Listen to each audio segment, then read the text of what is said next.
Quartz is found across Nova Scotia, that white crystal stuffed in granite outcrops from one end of the province to the other. But there's a family relation to white quartz in hues of lavender and purple that draw people to this location.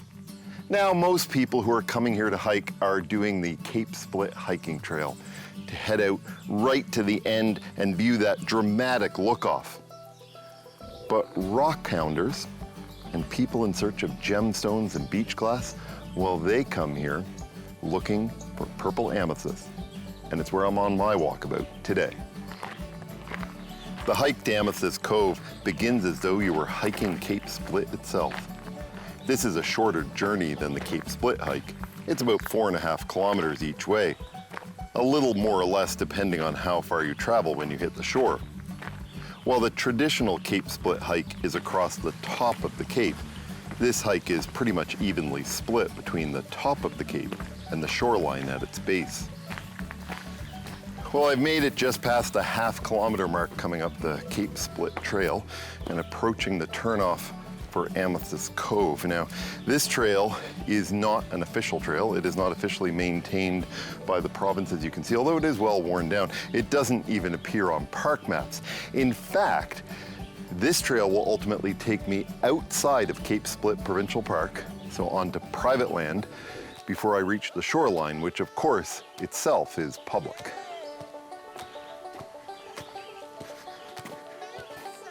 Crossing private land might seem a little odd, but it seems to be a feature of Cape Split. This park was used for hiking for a long time, but it only actually became an official provincial park in 2019. The land itself was only purchased by the province, largely from the Jodrey family, between 2002 and 2007. And part of the main trail crosses one of 2 private parcels which still remain adjacent to the park today.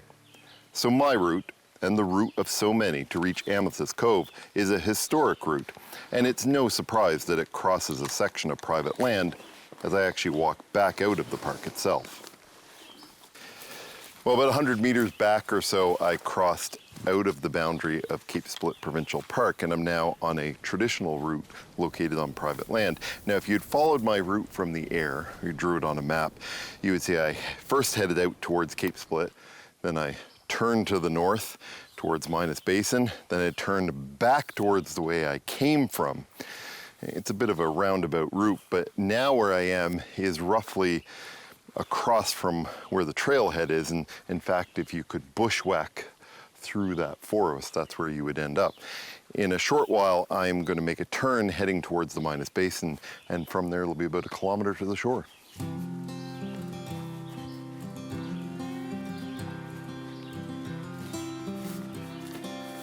It would be irresponsible of me to not warn you of the dangers of this hike, the very real dangers, other than the standard be prepared that you say on any hike. Much like if you were to hike Cape Split and go down to the southern shore, you have to be very mindful of the tides here. They can be extremely dangerous, and you have to know when the tide is coming in and when it's going out before you start this journey. Normally, I like to get out to hike in the morning when it's cooler, but today the high tide was at noon. So if I left on this hike in the morning, I would have risked being caught on the incoming tide and stranded, or worse, swept out into Minas Basin. I'm headed to the shore on the outgoing tide, which is the safest option, and will ensure that I have enough time to reach the shore and spend some time there. The peak low tide today won't occur until around 6 p.m. this evening, and I plan to be off the beach by then and before the tide starts to come in. But even if I was delayed, like perhaps I find a giant gemstone that takes me a long time to roll down the beach, my hiking schedule today should provide me lots of buffer to stay safe. So today's high tide is over 40 feet, and the low tide is somewhere around 5 feet. So that's anywhere from a 35 to 40 foot difference in tide. So that's reason enough to play it safe. And that's by no means the largest tide here. In fact, tides of over 50 feet have been experienced in this bay. Amethyst Cove sits more or less midway between Cape Split and Cape Blomidon, though most people would consider that they run into one another. The dramatic cliff face you see in low tide pictures of Cape Split, or from Highway 101 looking out towards Blomidon, is a continuous cliff face running from Blomidon, just north of Kingsport, all the way to the tip of Cape Split. The west part of Cape Blomidon was known in the 1700s as Cape Porcupine, and then by the 1800s as Cape Blow-Me-Down, before ultimately becoming Cape Blomidon.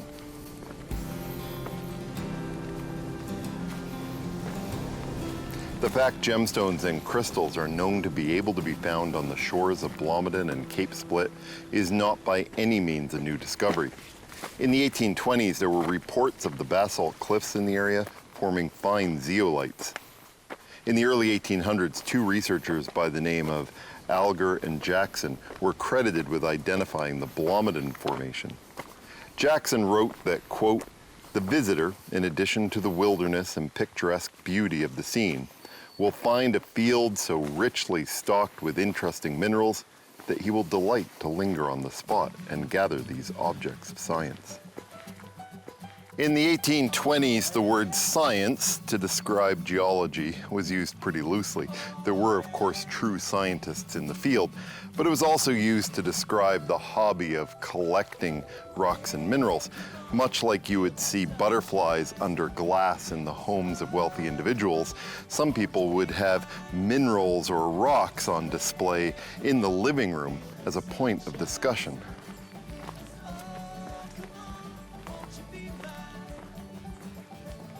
Well, I've reached the cliff edge just above the Minas Basin and the shore below.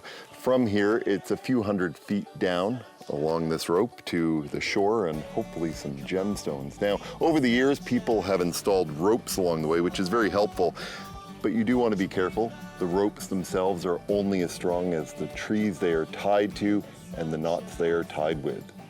After the break, I'll be headed down. Won't you be mine? Feel the sunshine.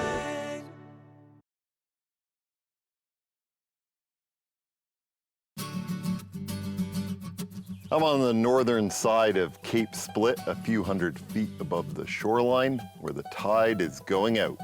It's time to make my way down.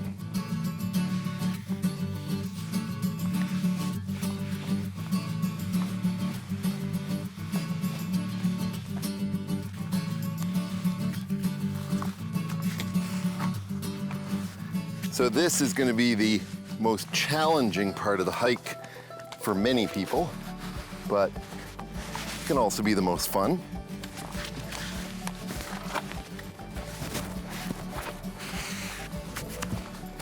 You just have to put a little bit of confidence in the ropes that people have kindly left here.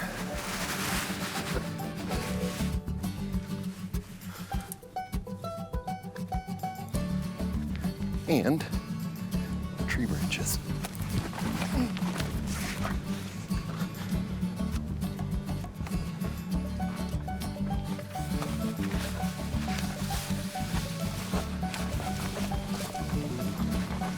I've made it down to the shoreline after quite a climb down. This is actually called Rope Beach because, well, the ropes end at this beach. This is not Amethyst Cove. Amethyst Cove is still quite a distance from here. It's about another 2.5 kilometer hike, so I'll be heading that way. If you reach this point and the tide is on the way in, I recommend you don't go very far from this spot because it can get very dangerous and there's a number of pinch points. Everything I read and everything I hear people say about this hike is how they find gemstones, both the precious and the semi-precious, all along this beach, particularly as you get further along. Now, it's a lot easier to get here than it was in the 1820s, and since then there have been rock falls and all kinds of people down here looking for those, so it's been quite scoured over. But maybe, just maybe, I will find something. Amethyst is a mineral found in most places where quartz ends up. It's found in igneous rock. Igneous is the Latin word for fire, and these rocks are literally formed from fire when molten rock crystallizes and solidifies. A rock is an aggregate of a whole bunch of different minerals. So something like granite or basalt is a rock, and quartz or amethyst are minerals. Quartz you can see protruding from granite all over Nova Scotia, but amethyst requires a hollow space for the crystal to form. Amethyst is formed inside basalt, which the cliffs here are made of. For the mineral to form, both silica and ferric iron have to be present in the water. The main ingredient is the silica. Silica is a main component of sand and is a combination of 1 silicon atom and 4 oxygen atoms. Finally, gamma irradiation is required. This is what stimulates the process where crystals form and what causes the purple color, together with the iron and other impurities. Oh, and of course, there is one more thing needed: time.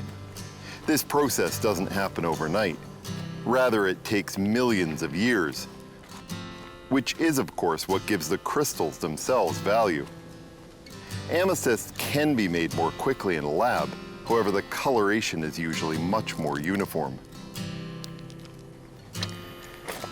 So, one of the things you have to do is watch the tides, and the reason is this, for example, is a pinch point as you're coming back. On days of very high tides, the tide can get right up to the base of the cliff, which would strand you in Amethyst Cove until the next low tide. At the moment, you can see I still have plenty of time, but it is something you want to watch for, especially on those very high tide days.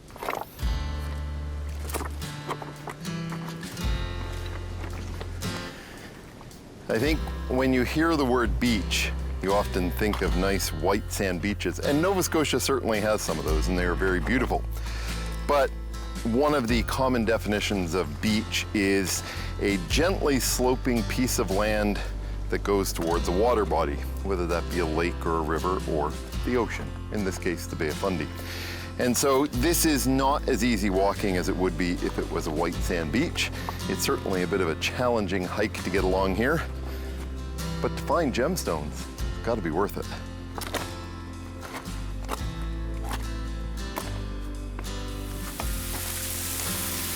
This is one of a number of seasonal waterfalls that come off the cliff above and right down to this beach.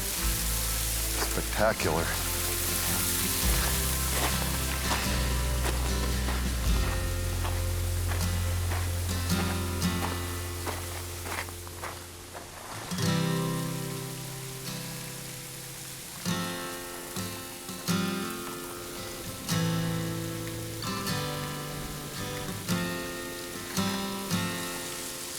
This is Amethyst Cove. Now, what's fascinating to me is that having walked along this shoreline, this cove doesn't look substantially different than the other spots that I've gone through. Yet this is where those amethyst gemstones are so often found. Amethyst itself comes from the Greek word amethusos, which means not inebriated. It's really interesting because the ancient Greeks believed that if they were to wear amethyst jewelry or even have a drinking vessel made of amethyst, that they wouldn't get drunk and that they wouldn't overindulge. The stone itself has had numerous conflicting meanings over the years. It has stood for humility and modesty, but its purple color has also been popular with some of the most powerful monarchs. Ancient Egyptians believed the crystals warded off guilt and fear, as well as witchcraft. In Chinese medicine, the stone was thought to drive away negative energy and the hazards of life. This is such an interesting place, and you know, it's not at all what I expected. I'm not sure I know what I expected, but it wasn't this. I think I had in my mind the idea of a beach covered in beach glass and gemstones, and that would be all that was there. I'm not sure that actually exists anywhere. But if you know what to look for, you can find the amethyst, and I've been lucky enough to find some of it here. You know, this is a very challenging place to get to, especially with that climb down from the cliff, but it's absolutely worth it if you're willing to make the effort.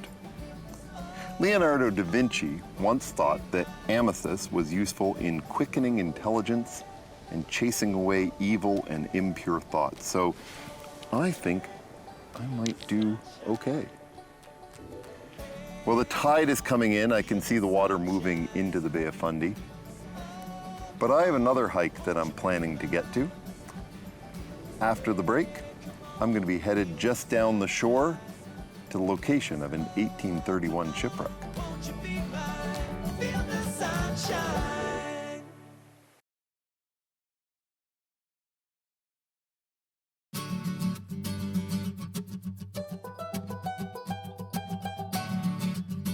With over 7,500 kilometers to explore, Nova Scotia certainly has a lot of shoreline and a lot of beaches.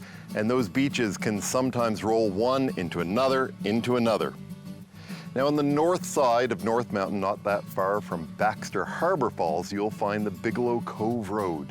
And if you follow that road, you'll end up at Black Hole Falls.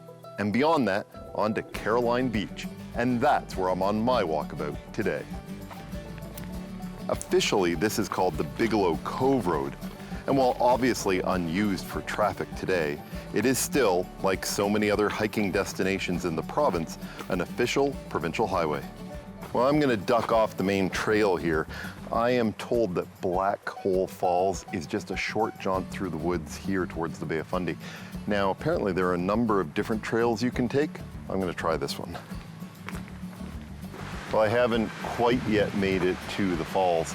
I can hear the voices of people playing in the falls, a very popular thing to do on a hot day, but I wanted to take in this view. By the end of this hike, I'll be right down there. This waterfall flows out to the Bay of Fundy to a spot called Black Hole Cove, and you can actually reach there at low tide. The waterfall itself flows out of Black Hole Brook. There's also a Black Hole Road, which is where I parked before doing this hike. And I suppose it's lost to history, whether it's the brook or the cove or the falls or the road that came first. But ultimately, this brook comes out of a marshland near Arlington. Back on the Bigelow Cove Road, I'm headed towards the beach. It has rained in Nova Scotia quite a lot lately. In fact, this is just after the floods occurred across the province. And so areas like this are running quite high. Normally, except maybe in spring or after a heavy rain, you'd actually be able to cross this without getting wet. But that is not going to happen today. And I've been up and down this little bit of river just to see if there's a drier spot. There is not.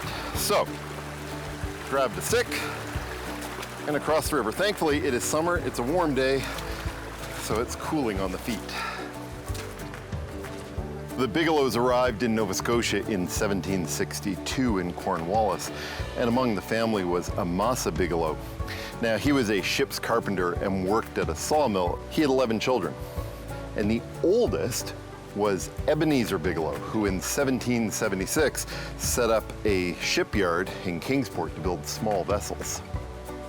In 1838, one of Ebenezer's 6 children, Ebenezer Jr., established a shipyard not far from here in Canning, where he was the master builder on 67 ships, from 12-ton sloops to the 1,164-ton Arbella. 3 of Ebenezer Jr.'s children joined the shipyard, continuing its operation beyond his 1860 death. The last ship was launched by the shipyard in 1919, named the Cape Blomidon. Well, and it's off the trail and on to Caroline Beach. This is Caroline Beach, and over there is Cape Split. We can see that in the distance. It's absolutely a beautiful view today. And along this beach, I'm going to be able to explore sea caves and just so much more. Caroline Beach gets its name from the December 17, 1831 wreck of the Digby packet schooner Caroline. She left Digby for St. John with a cargo of sheep, cattle, and apples, but it was hit by a winter storm and lost its mast. The ship drifted aimlessly for 3 days with 5 frozen bodies aboard. The 5 bodies were buried somewhere along the beach between here and Baxter's Harbor. The remaining passengers and crew were never found. Well, in 1996, John Bigelow of Halifax had this 2,000-pound granite monument put here. He felt that the wreck of the Caroline should be recorded and memorialized, and so it is. The entire history of that wreck is here, which explains to visitors how this beach got its name.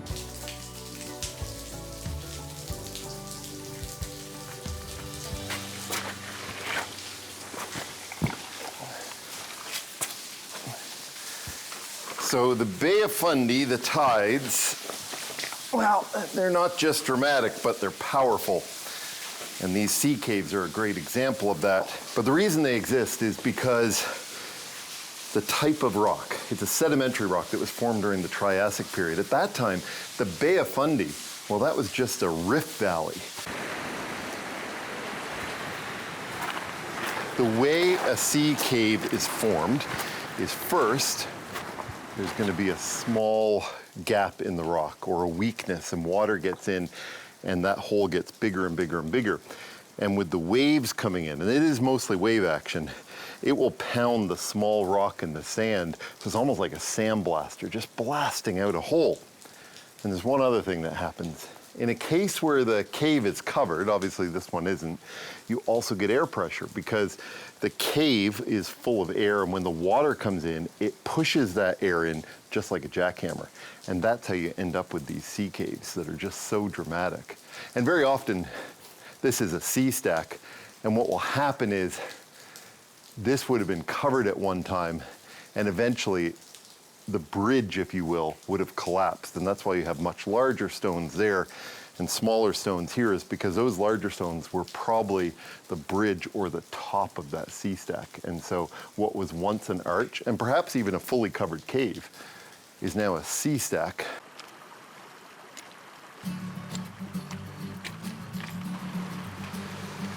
Well, I made it along the Bigelow Cove Road, or the Black Hole Falls Road, whatever you want to call it, to Black Hole Falls themselves, and now I'm standing next to the Bay of Fundy as the tide is starting to come up, where Black Hole Falls Brook empties into the sea. I made it to Caroline Beach, the site of a shipwreck, and then made my way along the shoreline, which was just so dramatic, full of caves and so much more. And that's the thing, the Bay of Fundy, wherever you are, allows you to see the landscape in so many different ways, depending on where the tide is. As Marcel Proust once said, the real voyage of discovery is not in seeking new landscapes, but in having new eyes. And so it was on this walkabout that I got to see the landscape through the different eyes of the changing tides.